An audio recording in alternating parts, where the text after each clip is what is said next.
with me, I have Jason Jordaan, who is also a science instructor and a DFI professional. Is that precise as an introduction? Would add something maybe? And you could probably say like super nerd geek, throw all of that into the equation as well. Metalhead, jack of all trades, that kind of thing.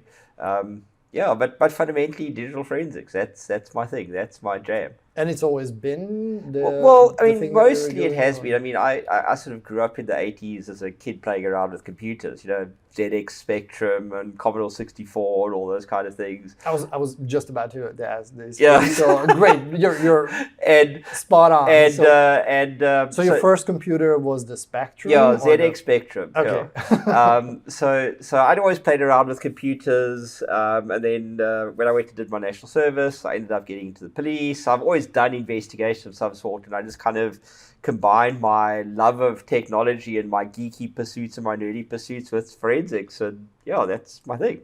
So my whole career I've been an investigator, and the last 25 years doing digital forensics. Awesome. So just getting back a bit, the early years, was it always surname for you that you want to do something with computers? The moment you got your Spectrum, you were that's my thing? I'd always wanted to do something computer related. I mean, at that stage, I didn't know what it was. I was like a young teenage kid playing around with all these cool toys, and I fell in love with computers. I fell in love with technology. I could make them do these magical things. It's like I could write programs, and I could make my own games, and I could do all this sort of things. Like I felt like I had control of the world. So I always, from that point, I knew I wanted to do something with technology. I wanted to do something with computers. I never would have thought about investigations or forensics or anything. Not that it even existed back then. Yeah. But I always wanted to do something related to computers. Like I love technology. I loved computers. It was definitely something I always wanted to pursue a career in. We haven't mentioned it, but you were born and raised in South Africa. Well, I was actually born in Zimbabwe, north of South Africa. So we moved from Zimbabwe in. I was still quite young, so like 1984, I think we moved. Then for most of my life, I've now stayed in South Africa. So I consider South Africa my home, even though it's not where I was born. But I consider myself first and foremost, like you could say, an African because I was born in Africa. So that's my home. That's where I live at the moment. But obviously, luckily with SADS and everything else I do, I've got to explore the world and travel around and just become a global citizen, I suppose you could say, which has been pretty cool. And at the time, was it common for kids living in Africa to have access to computers like the Spectrum? Yeah, because for example, in Hungary, I think the Spectrum was never a really big thing. I think when people started using personal computers, that was more Commodore 64 and then the IBM 86. So in South Africa, well, at least in the area that I grew up, South Africa had previously been a British colony, so there were still lots of ties to Britain, to an extent. So a lot of British technologies and capabilities ended up coming through to South Africa. So, the ZX Spectrums were quite commonly available. And then as sort of more capable computers came out, it was the Commodore VIC-20 and the Commodore 64 and then the 128. So those were commonly available. Well, okay, I say commonly available. They were available, but they weren't common. It's not like every house had one. It was like two types of people that had them. People that wanted to play computer games and didn't want to get an Atari or a Nintendo, and the people that wanted to code. And I was one of those people that fitted in both camps. So like I like to write code and I like to play games. I think usually they went together. Yeah. Like you also saw that you can like program it in BASIC or assembly. Yeah. And then you started checking out that one as well, aside from playing games. So that's kind of how I started. I mean, and I always remember going back sort of historically, I used to buy these magazines, these British magazines for the Spectrum, and you would fire up the Spectrum and you physically type the code of the entire game that you wanted to play out of the magazine. Hopefully you didn't make a spelling mistake along the line that didn't work, and you'd then play the game, and then when you switched off the computer, you'd have to do this all over again. he wanted to play the game again. So I kind of, that was what was kind of magical for me, is I could create something. I could do something really, really awesome. So that was really cool. And then obviously as better computers came out, and I still remember at school we got an old Apple II. And it was like, wow, this thing was magical. Like I could do stuff that I couldn't do with other computers. I mean, then obviously, ended up getting an old IBM XT, machine, and it had 2 floppy drives, and I'm not even talking about the 1.44 meg, the 5-inch floppies, and I had 2 of those. It was like, oh, I was the man because I could run DOS on one and I could run a game on the other.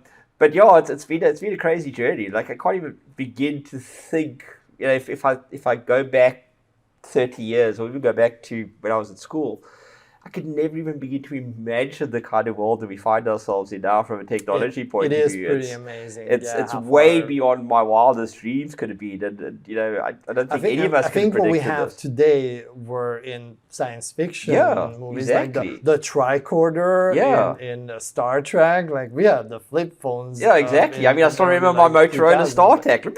It's like, well, check this phone out. It is pretty wild. Do you remember when you started using the internet?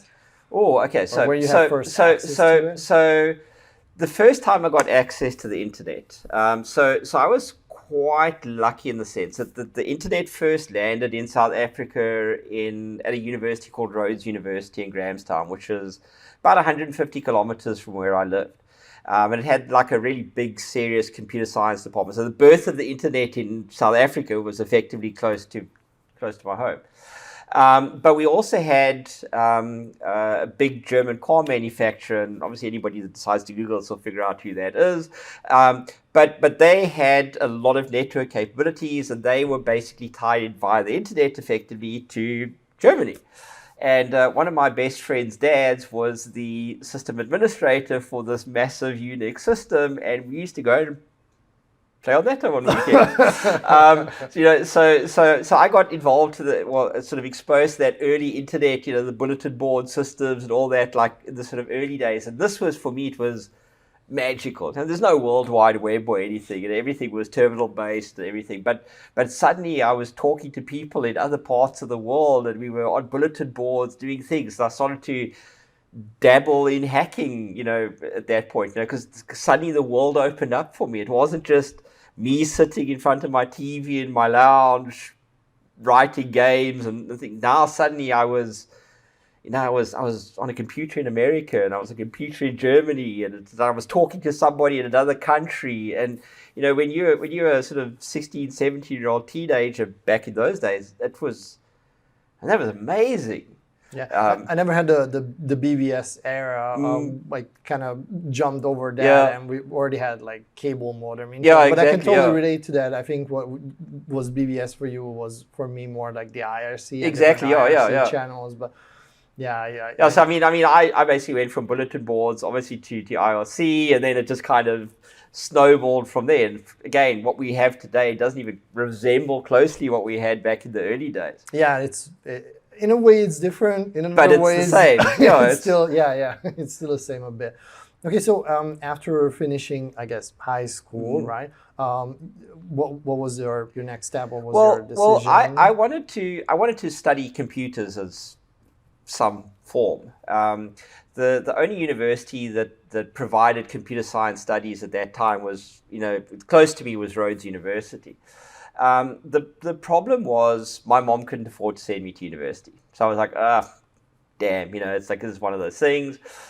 So I enrolled in a technical college, and I ended up studying electronics engineering. So I thought, must be computer related, not knowing anything. And what I found out was that somehow learning how to repair TVs and radios was not the kind of electronics engineering that I actually wanted to do. But that's what they taught at the university. But that's what they taught TV at this technical college. No, not at the university. So this is a technical college, not at the university. Sorry. So it wasn't what I wanted to do. I wanted to do computers, and so I just said, I'm not going to spend money. I'm not going to waste money on doing something that I don't want to do.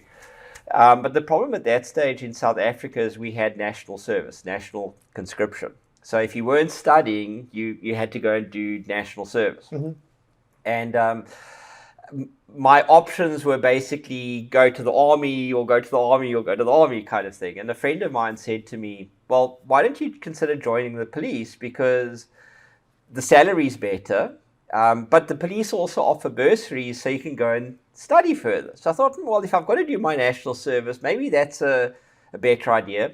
The only difference was I would have to do double the amount of time in national service. So I thought, oh, that's a pretty good idea. I could do my national service. I can get a scholarship or a bursary to study at our correspondence university, and I can do computer science. Win-win scenario. Great. Except they changed the rules after I joined. But that's basically what happened. I ended up joining the police to do my national service. And the year that I joined the police, they changed the bursary rules to say that you could only do studies in police subjects. You couldn't do anything that wasn't police related. Oh. So my idea of studying computer science went whoop, out the window. But I eventually did get my computer science degree. But before I did that, I ended up getting a police science degree and, criminal justice qualifications, things along those lines. But it's kind of weird because they all kind of, in the long run, ended up kind of marrying into each other. Yeah, so it was pretty cool. So you don't regret having those studies done? No, I actually later don't, in your career, I kind of assume that helped a lot. So if I think about the what if scenarios, so I'm always a fan of like the what if programs in the series. I think so. Like, what would Jason have been like if he'd gone to university and studied computer science? I probably would have ended up becoming a programmer or a game designer. I don't know. Probably I would have ended up doing some boring dev job somewhere, like just slaving away in some cubicle farm and hating my life. I don't know. But having to go into the police, what I found about myself was I've always liked solving problems. And suddenly when I was in the police, I found I had a knack for investigations. And my instructors, when I was at the police academy at police college, they basically said to me, it's like, you've got a natural investigative mindset. So I adapted to that quite quickly in the law stuff. So even though initially I wasn't doing anything related to computers, I became a detective. I was solving crimes. It was exciting. It was interesting. And then in that process, computers kind of found me again. Mm-hmm. And I kind of married both of those two worlds. So I don't regret it at all, because if I hadn't done that, I don't think I would have ended up becoming the digital forensics person that I am now. I would have probably gone on a completely different divergent career path. Yeah, I see. And how did you manage to still get studies in computer science? Obviously, I carried on as a hobbyist working on computers even when I was working in the police. I never stopped my love of computers. But what I ended up doing is I ended up doing my police degree, and I needed to do that for promotion and advancement in the service. And once I'd done that, I was earning enough money to basically pay for my own correspondence university studies. Okay. So I ended up doing my computer science degree that way. And then I just kind of carried on studied. So, I've done my police degree, my bachelor's degree in criminal justice. Then I did a master's degree in forensic investigation. Then I went and did a Bachelor of Science degree in computer science. The forensic investigation one is like classical. Yeah, it's like classic, dead body kind of forensics. Yeah, So I did that, and then basically went back, did my computer science degree, then did an honors degree in information systems, then did my master's degree in computer science, and now I'm busy with my PhD in computer science. So kind of a weird... So never stop learning. Never stop learning, yeah. Never, ever stop learning. And after getting your computer science degree, did you stay with the police? Yeah. Well, I stayed in law enforcement. So I'd been a member of the South African Police Service as a detective doing white-collar crime investigations. And shortly after Nelson Mandela became president of South Africa, he set up a new law enforcement agency called the Special Investigating Unit. And its mandate was to investigate like government corruption and, white-collar crimes committed against government, which was a big problem in South Africa at the time. And I was actually transferred from the police to this new agency. So it was only when I was in that new agency that I basically ended up doing my computer science degree. So I formally left the police, but I was still working in law enforcement, just in a different capacity, if I could put it that way, when I did my computer science degree. So yeah, it's kind of crazy. Right, and how long did you stay with law enforcement? So I was in the police for 7 years, and then I was 17 years in the special investigating unit. So that's 24 years in law enforcement, and I left law enforcement in 2014. So 24 years of investigation work, and what we now 2023. So that's 8 years, 9 years almost, another 9 years of investigation on top of that. So, oh my word, that makes me really old. And I've been doing investigations for a long time. It makes you very experienced. Yeah, I'll go with old. That's what my son always says anyway. So like, Dad, you're old. And what did you do afterwards? So when I left, you said that you were doing investigative when I left law enforcement, look, I mean, I got to a point where I was national head of cyber forensics for the agency that I worked for. I had a so you really so I was as far as I could climbing go. the ladder. I mean, if I wanted to go any further, I would have to leave digital forensics. I would end up becoming like a generalist manager kind of thing, and I didn't want to do that. I mean, digital forensics is my passion. So you still were doing some? I was still doing actual. So even though I was running a national lab, I was still doing active casework as well. Awesome. So there's the benefit of being the boss, as I could choose to do what cases I wanted to work on. So I selfishly chose like really interesting cases to work on. I mean, because I could. You're the boss, so you could. And I ended up doing some really, really awesome like cybercrime investigations. I mean, I'm very proud of one particular investigation which still carries the record for the highest sentence for cybercrime in South African history. Which was 25 years, where the hacker actually was given 25 years straight imprisonment. You know, it's I think the closest we've got to since then is like 20 years imprisonment. So it still holds the record in South Africa, and I'm very proud of that. Is there any like publicly available information? I think there was publicly available information. Give us an idea a while ago. What do you have to commit to get 25 years? So this guy basically hacked into 3 different government departments. I mean, the hack took place over several months, but it's really ingenious how he deployed spyware in different environments to collect user credentials, and how he basically hacked into the government's financial mainframe system to deal with the procurement and set up dummy terminals. And I mean, at the end of the day, he stole several million rand. I know that's not a lot. Like if you're talking about euros or dollars, it's like about 50 cents. Like it's not that bad. But he stole several million rand, and it was quite the way he did it was quite direct. And one of the things that the judge commented on when he made sentences, the forensics. Look, we took about 6 months on the investigation, so it was a long investigation, but we were literally able to reconstruct most of his activity over the period he was doing the hacking. So when we presented that evidence in court, it helped the judge understand the severity of the crime and the intention and the motivation. So when he passed sentence, he was like, he understood. The judge actually understood what had happened and what the consequences were. So, he equated this to, almost being the same as if somebody walked into a bank with a bunch of AK-47s and started to shoot up the place. He equated it to that level of severity. So that was one of the reasons why we got such a large sentence for that particular case. It literally came down to the detail of the forensic analysis. And that was just one person? Yeah, that was just one person. Crimes. Yeah, just one person. Yeah, I mean, I kind of understand to lock him away for some time because he's really a danger to society at that point. So yeah, it was a pretty cool case. But like I said, then I got to that point where I was literally at the top of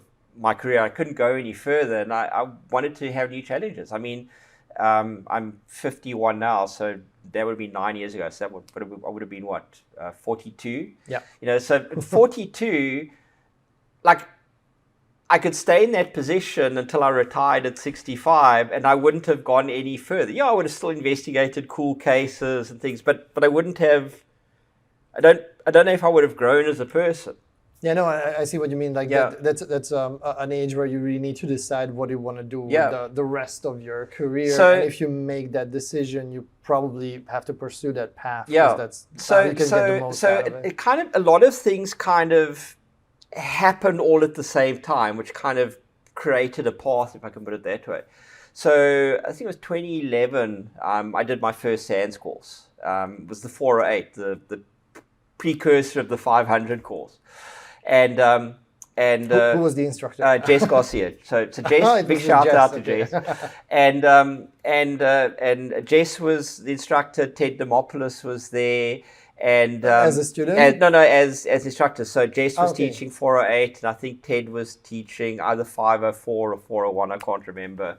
And I got to meet these guys, and of course, I'd done previous international training before, in the agency that I worked at. But this was the first time I'd engaged with SANS instructors, and the SANS instructors are always like this, like larger than life presence,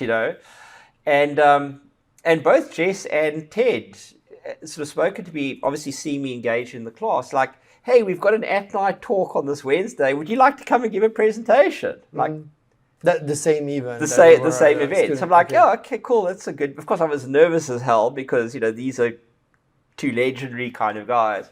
And I go and do an at-night talk on I think I spoke about constitutional evidence in digital forensics or something along those lines. And but you had a slide deck already ready to I kind of threw together a slide deck, And both Jess and Ted was like, hey, you're actually a pretty good speaker and a good presenter. Like, have you ever considered becoming a SANS instructor? And I'm like, that's awesome. That would be awesome, but I don't think it's ever going to happen. Anyway, the opportunity presented itself to start working with SANS. At the same time, I had a lot of people that were talking about me going into the private sector and doing like expert witness work and consulting work on incidents. So these kind of two things kind of merged together. So I ended up leaving law enforcement, set up my own company, doing digital forensics and incident response work. And then I had my first, I did my murder boards with SANS in 2014 in Prague. I think it's kind of well known that at the time it was called murder board. Yeah, it was called a murder board. It felt like you had been murdered. But I did my murder board in Prague with Rob Lee. Of course, that was probably the most intimidating thing I've ever done in my life. Mr. Rob Lee, Mr. Forensics himself. And I get thrown into a 500 class. Like, oh, you're going to be working with Rob Lee. And by the way, he's going to be doing your evaluation in your murder board. No, I still remember he was also on my murder board. I still remember the tricks he did. Yeah, so it was kind of crazy, but it was awesome, and it kind of opened the world up to me. And obviously, anybody that knows about the SANS process, it is kind of a long process to get in, because what most people don't realize is SANS really is an absolute meritocracy. You've got to be at the top of your game if you're going to get into SANS. Anyway, so obviously doing consulting on the side, business growing really, really nice. You go into SANS, and this is where I find myself now. Been teaching for SANS since 2014, obviously doing work. Week before last, I can't remember, I got promoted to principal instructor. So that was like pretty awesome. Congratulations, It's I'm looking forward to where the rest of the journey takes me. Like, who knows? But it's fun. I'm loving what I'm doing. I'm literally loving life. And in the meantime, you're still doing consulting. Yeah. Right? With your, I think we can say with your own company. Yeah, right? No. So I've got my own company. I've got a really cool team of people working for me. In fact, just before we started this interview, I was on the phone with one of my team members discussing a case that we're working on at the moment. So it's really awesome. I'm loving the life that I have because I'm doing digital forensics cases, and I get to pick and choose the cases that we want to work on. So I get to really work on some really interesting cases. I like to choose cases that have potential legal outcomes that might impact on the law in South Africa. But at the same time that I'm doing that, I'm also teaching for SANS and writing coursework for SANS and sharing my passion for forensics with the broader community. And I love it. On one day, on one hand, I'm teaching, but I'm teaching the very same things that I'm doing, and what I'm learning from doing, I'm sharing back into the teaching environment. So it's such an awesome experience. Yeah, I think this is what students like the most in a science class, that the instructors have a ton of experience and they just bring case studies from stuff that they worked on like weeks ago. Even. Yeah. So, I mean, I always got brought up on this notion that those who can't do teach. That had been drummed into me from a young kid. Like, if you can't do something, you end up being a teacher. And if you can't teach it, you should consult. Yeah, and if you teach it, you consult. That's how it goes. But the reality is what I've realized: if you really want to share your knowledge, you need to be able to do. You need to be able to understand. You need to be able to impart that knowledge. So it doesn't matter if you're a great teacher, but if you've got no real world experience to the material that you teach, you're teaching dry academic stuff. Whereas, being able to share with somebody, hey, I actually did this case, and this technique that I'm teaching you about, this is how we used it. Really working. And this is the outcome, And I mean, you see that yourself as well with all the stuff that you're teaching at SANS as well. It's real life stuff that we're teaching. And it's whenever you tell a story or you just explain how you do the analysis or the given like part of the material, how it applies to real life, I think people have an easier time to even remember that thing. So it really helps with the learning as well. Well, I mean, it's really entertaining to sit there and have like story time, but it really is an integral part of the material and teaching. I mean, I think you've hit the nail on the head in the sense that what we forget about is that as people, the human species, we're a storytelling species. That's how we've imparted knowledge over generations. Before we had written language, we had oral tradition, word of mouth. We shared stories. That's how we imparted knowledge. So for us as instructors, being able to share stories is just continuing that tradition of teaching in a way that really, really works because people remember stories. So I think you've hit the nail on the head.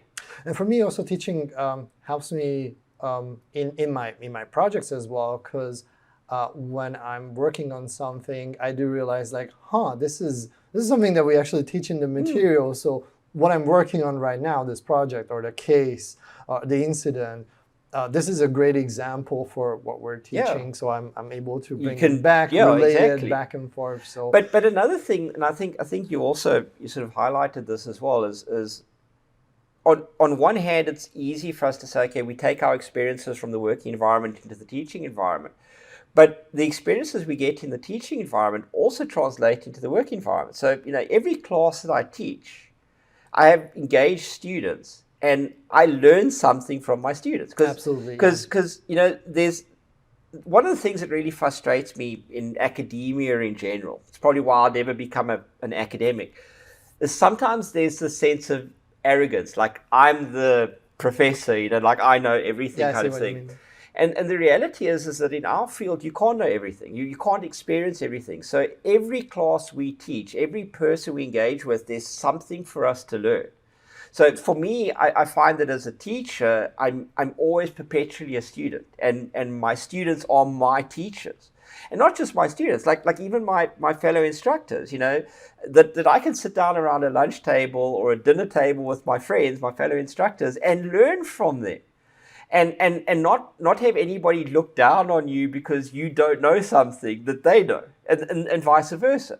And I think that's a very healthy environment to find ourselves in. I also love it. Yeah, being surrounded by people who are way smarter than you are is absolutely something that helps you grow a lot. Probably one of the things that I value the most about this life direction my path has taken me on is that I count amongst my friends some really, really smart people who do such cool stuff, and yes, sometimes we do the same stuff and sometimes we do different stuff, but it's cool. It's cool. It's the only way I can put it. It's absolutely frigging cool. Oh yeah. I also love interacting with science instructors and just listen to what they're working on currently and what they're up to. Because you can, like you said, you always learn something new. Yeah, it's very awesome. So since you're teaching for Sense, how many occasions you do yearly? Like your average on? around 10? I'm averaging a between dozen-ish, 14 to 18 classes. Okay, so that's year, already quite a lot. Like that's more than one per month on average. And then you're running your company as well. Yep. Do you have any free time left for your family or hobbies? I mean, I'm quite lucky in the sense that my family is very supportive of what I do. My wife has just recently resigned from where she's been working for a while to come and actually join my company and work in my company. She comes with an interesting background. She's not a digital forensics person at all. She's worked in the medical industry, but she's been instrumental in like ISO accreditation for the labs and things along those lines. And one of the things that we're pursuing is ISO 17025 accreditation. So her expertise in accreditation environment is going to be useful for quality assurance, quality control, and accreditation for our journey. So I thought, rather than pay some consultant a huge ton of money to come and tell us how to do it, I have my wife. I'd rather pay her. So that's the thing there. So she's been very supportive. My son is a nerd like his dad. He loves computers. So, we can sit and chill together on the PlayStation and play games and, do cool nerdy stuff together. How old is he now? He's 16. Okay, so soon he's also joining the family business. Yeah, soon he's joining the family business. That's quite nice. So the business side of it is not work life, home life. It's kind of a oozy mix of it all. But even though it's a busy life, there's also a lot of balance in it as well, because I now have the flexibility. If I want to go do something with my family, I'm like, okay, I'm going to make it happen. Just assign the cases. Exactly. I do quite a bit to keep myself busy. I'm an avid sportsman, believe it or not. I still play field hockey. I have to say field hockey because depending on the audience I'm talking to, they either think it's ice hockey or something else. But field hockey, that's on grass. On grass or AstroTurf. I still play for my province, so I play in the Masters division now, the senior, what you want to call it, veterans division, and I still play provincially, so I have provincial caps, and I'm trying out this year again for my province again, so hopefully I get selected for the provincial team. So I enjoy that. I enjoy playing competitive hockey. I love gaming. Probably like computer gaming, but not just computer gaming, board gaming, role-playing gaming, miniature war gaming. I vaguely remember when we were in Copenhagen, I think you went to some I went to this awesome nerd role-playing game store and board game store, probably the best in the world. And I think you bought some like Warhammer stuff. Bought a whole bunch of stuff, So you're also in Warhammer 40K, 40K and you're also like painting your own little figures and modeling. And all that. Okay. So I've got a kind of eclectic spread of interest, if I could put it that way. But I love it, because it's just... And you can still find time for I still find time to do it. I mean, I probably could find more time to do leisurely pursuits, but I don't consider what I do work. So like, this is fun. I'm having fun. We're having this interview. People might say, oh, it's a work thing. I'm actually having fun. I'm having a conversation with my friend. This is a fun experience. When I'm teaching a class, I'm having fun. It's a fun experience. When I'm working on a case, it's a fun experience. Well, so long as the bad guys aren't shooting back at you kind of thing. But generally, it's a fun experience. I genuinely love what I do. So I don't feel that anything I do is work. I just have different facets of my personality or character that need to be addressed at certain times. So, painting wargaming miniatures, for example, addresses some of my creative aspects. Playing, Call of Duty, some of my violent aspects. Because people would frown upon blowing people up in real life, so I can do it virtually. But it's all different aspects of the same person, and I love it.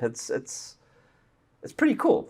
So people talk about work-life balance. I don't have a concept called work-life balance. I just have life balance. So whenever you feel like it, you play a little game and then you go back to, to your profession. So just one thing that I just realized as you mentioned it, that like you're not really enjoying work when bad guys are shooting at you. Was that actually ever happening? Yes, yeah. So obviously having been in law enforcement for many years, I've had my fair share of but you incidents. Have you ever were just a field cop? Patrolling I was never a like patrol officer. Yeah. I got into the detective service straight away. I was identified as a young police officer and recruited straight into the detective service. But I found that I had a real knack for dealing with organized crime type cases. Like I really had a nose for them. And there are some heavy hitters. So there were heavy hitters. You know, I've had assassination attempts on my life before. I've had hits taken out of me. I've been shot before. You know, you were actually shot. I've actually physically been shot. Yeah, and stabbed and been half blown up and all that with a limpet mine. You know, so. Oh, wow. Crazy stuff, yeah. I did not expect the blowing up stuff is... Okay, the blowing up stuff, I was a lot younger. It was, when there was basically a civil war going on. Just for the record, Jason had all his legs. Yeah, I have all my bits. All my bits are completely, all in working order. I mean, being shot sucks. It's luckily I had a bulletproof vest on, so no penetration, but I did have broken ribs and things along those lines. I'm a lot better off than the person who shot me because my partner, had to return fire. And the guy didn't survive. But yeah, it comes with the territory. South Africa is a very violent country. I mean, it's not mince bones about. It's one of the most violent countries in the world. Probably one of the highest murder rates in the world. I look at countries in Europe, and if you have 10 police officers killed in a year, that's like a national outcry. South Africa has almost 10 police officers killed a week in some instances. Wow. The numbers are insane. It does come with the territory. I don't recommend it though. Being shot is definitely not something I'd recommend anybody to try. But it happens. It does happen. It comes with the territory, and I suppose somebody has to do it. So. Yeah, but I guess you're not missing that part. No, I'm not missing that part at all. I mean, I still know I engage with bad guys. So this case that we're investigating at the moment, I know that there's organized crime elements involved. Mm-hmm. They could perceive me or my team as a threat. So we still carry firearms. We still make sure that we protect ourselves and we're ready to respond in a threat. But obviously, we're no longer police officers anymore, so we don't have the powers of arrest and things along those lines. But we do take our safety seriously. We make sure we use good OPSEC and things along those lines to protect ourselves. But again, it comes with the territory. I live in South Africa. I mean, I could walk out of my house to go collect the newspaper, and somebody could shoot me. So I've seen some videos on someone explaining what is the usual defenses that you have around your house, and I think I actually showed that video to you, or we were talking about it, and you said that's quite normal. Yeah, that's quite normal. But it included things like barbed wire on the top of the fence.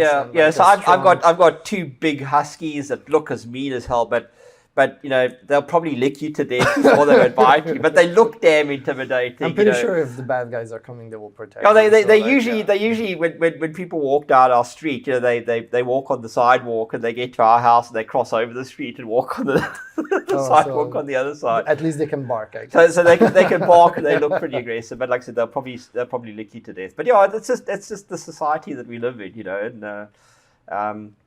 It comes with the territory, but when you're investigating bad guys, there's always a risk. And I don't want to be naive and say, there's no risk. Even just doing cybercrime, there's always a risk. But it's about anything in life. You manage your risk accordingly. I mean, people do live in South Africa, and they manage to live their lives. Yeah, exactly. So you adapt. And exactly. So you adapt. You just adapt. Is there anything that you're working on currently, like a cool project, or maybe you're authoring another class, or anything that you want to? There's a few things that I'm working on. So two cool-ish projects. One is I'm finishing my PhD. So I started out my PhD journey about developing a professionalization framework for digital forensics. So one of the challenges that we have in digital forensics is literally anybody can go and buy a forensic tool, and then I'm a forensic expert because I've bought insert tool X here. But there's been a real pressing discussion around the world about professionalizing digital forensics, because the work that we do in digital forensics has an impact on people's lives. So that was the start of my journey. But in starting that PhD journey, what I actually found is that we actually don't have a defined digital forensics occupation per se. Now, I know we have a digital forensics occupation, but not like other occupations where you have, if you do this, you need to do A, B, C, D, E kind of thing. So we don't have anything like that. Nothing in the academic literature, nothing in the professional literature. So what I've been developing is a occupational framework now for digital forensics, for different levels in digital forensics and different occupational groupings, with the core skill, knowledge, and attribute areas that you need, and then we've mapped that to Bloom's taxonomy. So when you teach it, you know what level a person should be on in different categories. So that's kind of interesting, and that potentially is going to have some impact on the field going forward. So I'm quite excited about that. But then another project that I've been working on is kind of a little deviation I took from my PhD, was actually looking at forensic engineering and how we can apply forensic engineering when we deal with incident responses. So I'll be talking at RSA next week, where I'm actually going to be talking about this concept. And in a nutshell, for most investigations, I focus on trying to catch the bad guy.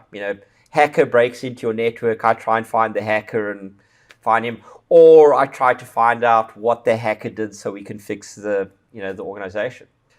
But what if the hacker was able to get into the environment because somebody who built the security system or somebody who architected the information security was negligent, or they didn't do their jobs properly, or they didn't comply with appropriate professional standards? This is where engineering comes into play, where now you're looking at somebody being negligent or thoughtless or not properly qualified skill and finding liability from that point of view. So that's a new project that I've kind of been working on, is building a model around how we can apply forensic engineering principles in the cybersecurity environment. Mm-hmm. And that's either going to make me very, very liked or very, very hated, depending on how the project I was thinking about comes around. That is very close to kind of finger pointing when an incident happened. But it's so I'm not that familiar with the term. But I guess it's more aimed towards to have a better output for the lessons learned. Well, yeah. So it's also one of the reasons why I got into it is I've been doing a lot of investigations with regulators. So around the world we've seen different privacy regulators. So in Europe we've got GDPR, and every country has its own legislation aligned to GDPR and regulators that regulate stuff in terms of GDPR.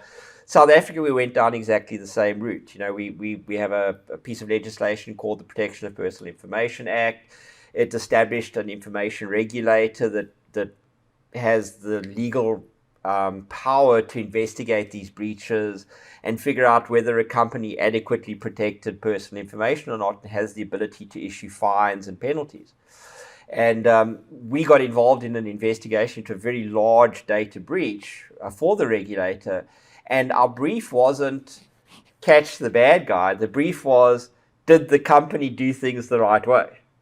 Mm-hmm. And so we did this investigation, and the irony is our investigation actually exonerated the company. So the regulator was like, we want to make an example of somebody. We did this full engineering investigation and showed actually all their systems were correctly built. We identified where the point of failure was, but now we could say there's a big difference between holding the company liable versus holding an individual liable. So what I actually see is I see this engineering approach actually helping organizations protect themselves against the inquiries from government regulators, but also empowering government regulators to not just do haphazard investigations, but to actually do something in a structured, professional, productive way that's not just a witch hunt to try and catch the bad, evil company that got breached. And I think this is also very important. What insurance companies are now facing, who are selling cyber insurance like candy, and now they realize like, wow, we either pay up or we do a better job at determining if the company did the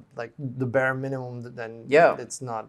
I mean, having seen the terms and conditions of a lot of cyber insurance policies, I'm like thinking, you can have all that in place and you could still be horribly owned. It's that type of scenario. So I want us to start thinking differently about accountability. Now, if I'm an engineer and I build a building, we're sitting here in London and I build a building and that building collapses because I do a bad job, there's consequences to my actions. But if I'm a cybersecurity engineer and I build bad cybersecurity and something bad happens, I'm like, I'll just go on to another company. I think it's still a running joke that software engineering is more like an oxymoron. Yeah.